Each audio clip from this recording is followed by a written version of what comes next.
En los Estados Unidos, a lo largo de los últimos años, incluso desde los años 80, han ocurrido tiroteos masivos en varios estados del país. ¿Por qué razón? Bueno, antes que nada vamos a poner unos cuantos puntos de vista. Si bien se sabe que Estados Unidos es un país que tiene a muchos veteranos de guerra y también retirados de guerras, y tal vez de guerras no tan viejas como lo sería la invasión que perpetuó Estados Unidos en Irak, el punto es que hay muchos soldados que tal vez fueron retirados de sus puestos, ya sea por desobedecer a sus superiores. Bueno, la mayoría de estos sujetos, ex soldados o marines con problemas psicológicos, tienden a llegar a hacer locuras, como tener esa idea de matar a personas. Se sabe que en Estados Unidos obtener armas de alto calibre no es muy difícil, ya que es un país donde en algunos estados es fácil obtener armas de fuego de grueso calibre.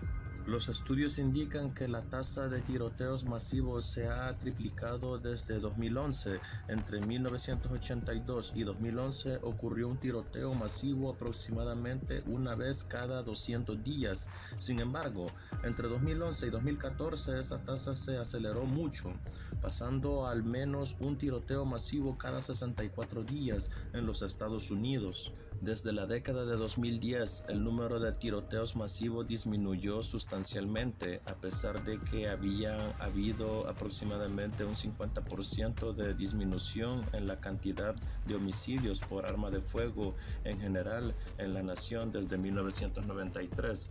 La disminución en los homicidios por arma de fuego ha sido atribuida a una mejor vigilancia policial, a una mejor economía y a factores medioambientales como la eliminación del plomo de la gasolina. Sin embargo, esto no explica el aumento de heridas por arma de fuego o de suicidios, ni explica el aumento de tiroteos masivos. Un informe exhaustivo realizado por USA Today rastreó todos los asesinatos masivos desde 2006 hasta 2017, en los que el perpetrador asesinó intencionalmente a 4 o más personas. Al considerar asesinatos en masa por armas de fuego, se estimó 271 incidentes con un total de 1.358 víctimas. Mother Jones realizó una lista de 7 tiroteos masivos definidos como masacres indiscriminadas en lugares públicos, con un resultado de 4 o más víctimas asesinadas en los Estados Unidos en el año 2015. Un análisis llevado a cabo por el Grupo de Prevención de Violencia por Armas de Fuego de Michael Bloomberg identificó 110 tiroteos masivos, definidos como tiroteos en los que al menos 4 personas fueron asesinadas por un arma de fuego entre enero del 2009 y julio del 2014. Al menos el 57% estuvo relacionado con violencia doméstica o intrafamiliar. Otros medios de comunicación han informado que centenares de tiroteos masivos tienen lugar en los Estados Unidos en un solo año, citando un sitio web de financiación colectiva conocido como el rastreador de tiroteos, que define un tiroteo masivo cuando hay 4 o más personas heridas o asesinadas. En diciembre del 2015, The Washington Post informó que habían habido 355 tiroteos masivos en los Estados Unidos en lo que había transcurrido de ese año. En agosto del 2015, The Washington Post informó que en los Estados Unidos habían en promedio un tiroteo masivo por día. Un informe anterior había indicado que, considerando solo el 2015, habían habido 294 tiroteos masivos en los que fueron asesinadas o heridas 1.464 personas. El rastreador de tiroteos o el rastreador de tiroteos masivos, los dos sitios que los medios de comunicación han estado citando, han sido criticados por utilizar criterios más amplios, considerar 4 víctimas heridas como tiroteo masivo, produciendo por lo tanto cifras mayores.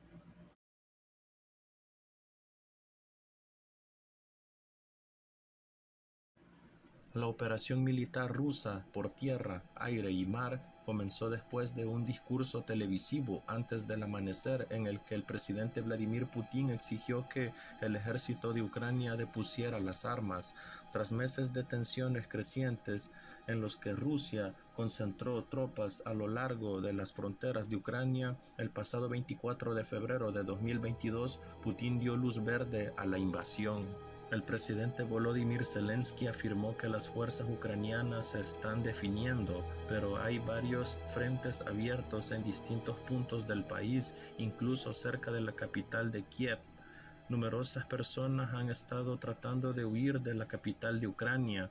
He tomado la decisión de una operación militar especial. Con esas palabras, Vladimir Putin lanza el 24 de febrero de 2022 la invasión de la vecina Ucrania, desencadenando el peor conflicto en el continente europeo desde la Segunda Guerra Mundial.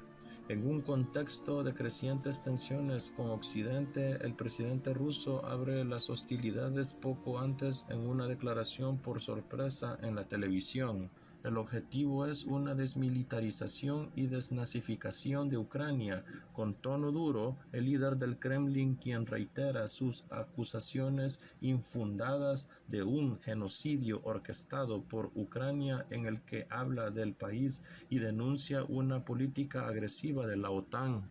2 días antes, Vladimir Putin había declarado la independencia de territorios separatistas ucranianos del Donbass, que Ucrania combate con las armas desde 2014. Putin amenaza a Occidente con consecuencias aún nunca vistas en caso de interferencia, invasión de gran amplitud. Poderosas explosiones resuenan en el cielo de la ex República Soviética. Los ataques tienen como blanco la capital de Kiev, Kramatorsk, cuartel general del ejército ucraniano en el este de Yarkov, la segunda ciudad más grande ubicada cerca de la frontera rusa, también Odessa en las costas del Mar Negro y Mariupol, el principal puerto. De una punta a la otra del país suenan las sirenas de alerta aérea. El ministro ucraniano de Relaciones Exteriores denuncia el inicio de una invasión de gran escala. Desde el amanecer, los ucranianos se agolpan en el metro de Kiev, transformado en refugio. Me desperté por el ruido de las bombas, preparé unos bolsos y me fui. María Kashkovska, de 29 años, acurrucada en estado de shock. El presidente ucraniano Volodymyr Zelensky promete vencer, proclama la ley marcial e insta a sus 40 millones de conciudadanos a no entrar en pánico en un video en Facebook. A primera hora de la mañana, blindados rusos penetran en suelo ucraniano por el norte desde Bielorrusia, aliada de Moscú, el sur y el este. Dotados de una superioridad aérea total sobre Ucrania, limitada en medios antiaéreos, a pesar de una creciente ayuda militar de los occidentales, el ejército ruso avanza hacia Kiev, donde se impone un toque de queda. Rusia quiere decapitar el gobierno ucraniano e instalar dirigentes favorables a Moscú, según el análisis de fuentes militares occidentales. Fuerzas rusas transportadas por helicóptero atacan el aeropuerto militar de Gostomel, en las puertas de la capital ucraniana. Con el correr de las horas, tropas procedentes de la península ucraniana de Crimea, anexada en 2014 por Putin, progresan en el sur y toman el control en la región. En el noroeste hay violentos combates en Yarkov, donde se lanzan paracaidistas rusos. No pensé que ocurriría esto mientras estuviese vivo, afirmó un soldado ucraniano con el rostro cubierto de vendas a raíz de heridas provocadas por un ataque. Haré todo por Ucrania, tanto como pueda, aseguró cerca de Yarkov. En los países occidentales llueven las condenas. El presidente estadounidense Joe Biden anuncia un arsenal de sanciones económicas y financieras que tienen como objetivo dejar sin recursos de bancos mundiales al líder del Kremlin en lo económico, cosa que solo sería posible en años. Estados Unidos, dice Biden con tono solemne, defenderá la menor pulgada de territorio de la OTAN, pero no enviará tropas a Ucrania, que no es miembro de la Alianza del Atlántico. El Pentágono anuncia el envío de 7.000 soldados adicionales a Alemania, lo que eleva a 90.000 el número de tropas estadounidenses en Europa. Las Fuerzas Armadas de los países de la OTAN son colocadas en estado de alerta. Los dirigentes de la Unión Europea, UE, adoptan sanciones financieras masivas contra Rusia. China, rara voz disonante y que mantiene estrechas relaciones con Moscú, dice entender las preocupaciones de Rusia. Zelensky, comandante en jefe de Ucrania, denuncia que la central de Chernobyl, cerca de Bielorrusia y escenario del peor accidente nuclear de la historia en 1986, cayó en manos de los invasores. Rusia afirma haber destruido más de 70 instalaciones militares, entre ellas 11 aeródromos. Ucrania dice haber derribado 5 aviones rusos y un helicóptero.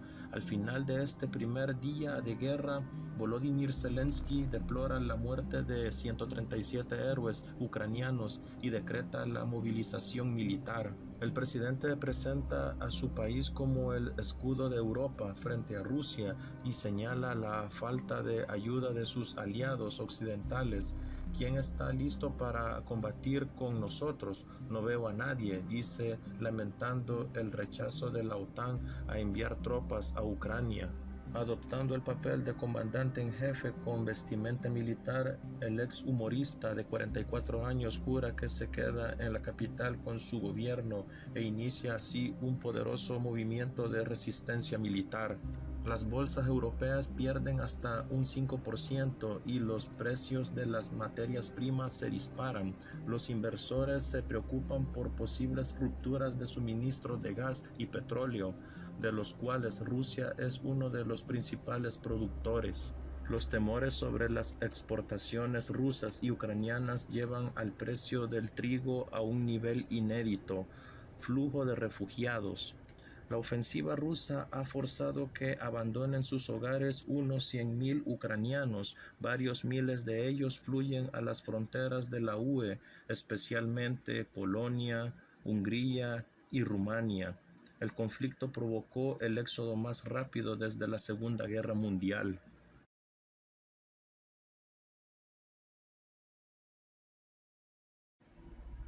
El pasado 7 de octubre de 2023, más de 3.000 jóvenes asistían al Festival Tribe Nova de música electrónica que se celebraba muy cerca de la Franja de Gaza. Al amanecer, Hamás atacaba por sorpresa a Israel y penetraba en su territorio, sembrando el terror entre las personas que bailaban despreocupadas. Se lanzaron cohetes y se desplegaron por el lugar del festival mientras disparaban a los jóvenes que huían despavoridos. El atentado dejó como saldo más de 300 muertos, cientos de heridos y 40 rehenes. Los milicianos de Hamás irrumpieron en el recinto y abrieron fuego de forma indiscriminada, causando la muerte de al menos 260 personas en el concierto. Al menos 260 cuerpos fueron recuperados por los servicios de emergencia israelí del área del desierto próximo a la Franja de Gaza, donde cientos de jóvenes celebraban un festival de música electrónica en la madrugada del pasado sábado, cuando miembros del grupo islamista palestino Hamás irrumpieron disparando a la multitud. Esa es la cifra que ha ofrecido a medios israelíes un portavoz, un grupo de voluntarios que se ocupa de recuperar los restos humanos tras ataques y otros desastres. El festival Tribe Nova se celebra cerca de Kibbutz, cooperativa agrícola Rein, en el sur de Israel y próximo a Gaza. Cientos de padres esperaban angustiados desde el sábado noticias de sus hijos desaparecidos en esta matanza que ha conmocionado a Israel. El domingo muchos se desplazaron a la comisaría de la ciudad de Lod, cerca del aeropuerto, que fue habilitado como centro de denuncia de los desaparecidos, según informa una agencia. Sin duda, uno de tantos atentados terroristas perpetrados en Israel.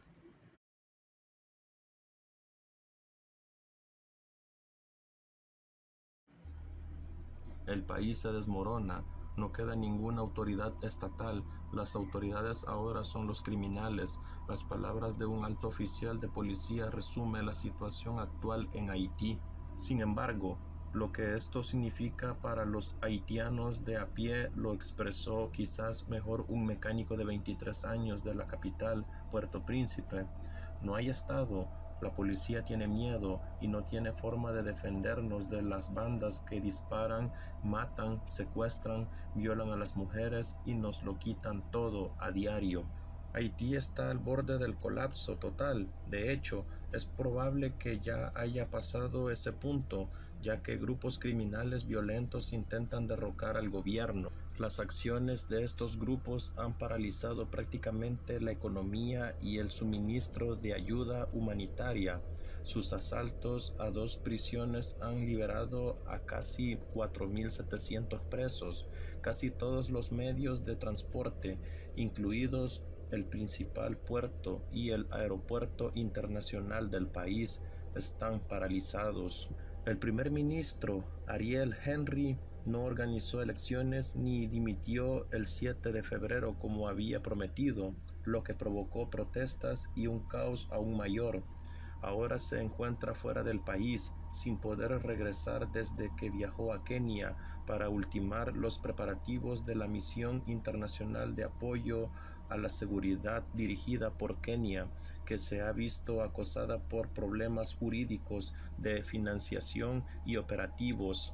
Ahora mismo, la persona más poderosa del país puede ser Jimmy Charisier, alias Barbacoa, el líder de la principal coalición criminal de Haití, conocida como G9. Está trabajando con una banda criminal rival para desalojar a Henry del poder y enfrentarse a la misión de apoyo internacional cuando llegue. Las bandas criminales ya controlan gran parte del país. Solo en 2024 han matado a más de 1.100 personas y herido a casi 700 más. Unas 13.000 personas han sido asesinadas, heridas y secuestradas por grupos criminales desde enero de 2022. Miles de mujeres y niños han sido víctimas de violencia sexual. Más de 362.000 personas han sido desplazadas internamente. La inseguridad alimentaria en Haití es una de las peores del mundo. Muchos niños no van a la escuela y a menudo son presa del reclutamiento por bandas criminales. El pueblo de Haití necesita desesperadamente ayuda internacional y la misión dirigida por Kenia se adentrará sin duda en un entorno extremadamente hostil. Se han recibido promesas de apoyo de Estados Unidos, Canadá, Francia, Benin, Chad y Bangladesh. Se han comprometido a desplegar fuerzas junto a los policías. La historia de las intervenciones internacionales en Haití están plagadas de graves errores. Los gobiernos deben evitar los fracasos del pasado, lo que significa situar la protección de los derechos humanos en el centro de la misión. La sociedad civil haitiana podría ayudar a mostrar el camino. Organizaciones benéficas y grupos de activistas independientes han elaborado propuestas para restablecer el Estado de Derecho, la seguridad y el acceso a las necesidades básicas. Los actores internacionales deberían trabajar con estas personas sobre el terreno, que son quienes mejor conocen la situación. Solo trabajando en equipo a nivel local e internacional existe la posibilidad de ayudar a instaurar una verdadera gobernanza democrática como base última de la seguridad a largo plazo en Haití.